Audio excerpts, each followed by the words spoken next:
पंतप्रधान नरेंद्र मोदींचा आज 75वा वाढदिवस। राज्यासह देशभरात भाजपकडून विविध कार्यक्रमांचं आयोजन।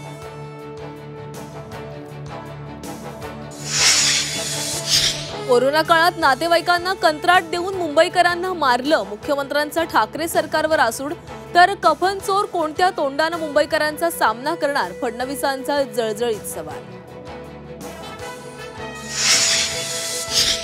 बेस्ट निवडणुकीमध्ये ठाकरे ब्रँडचा बँड वाजवला, मुख्यमंत्र्यांचा ठाकरे बंधूंना टोला। तर कुणीही युती केली तरी महायुतीचाच महापौर बसवायचा, फडणवीसांचा निर्धार।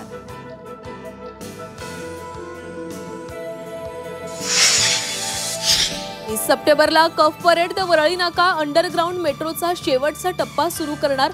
मेट्रो सारखा लोकलचा एसी प्रवास जैसे थे दरात, फडणवीसांची घोषणा। छगन भुजबळांच्या अडचणीमध्ये वाढ, 2021च्या बेनामी मालमत्ता प्रकरणाची विशेष न्यायालयाकडून पुन्हा सुनावणी। 6 ऑक्टोबरला सुनावणी निश्चित।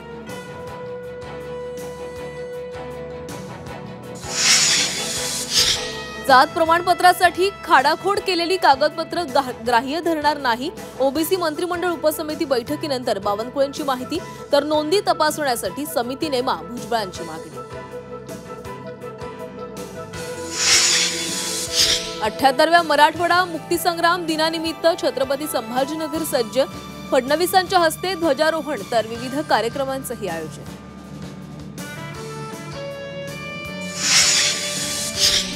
बीडकरांचं मोठं स्वप्न पूर्ण होणार, अहिल्यानगर ते बीड मार्गावर आज पहिली रेल्वे धावणार।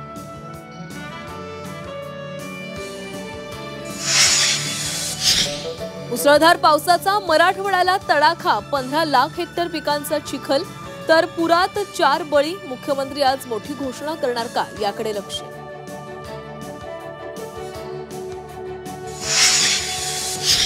मोनोरेल 20 सप्टेंबर पासून तात्पुरती बंद होणार, आधुनिकीकरणासाठी मोनोरेलचा जम्बो ब्लॉक, एमएमआरडीएची माहिती।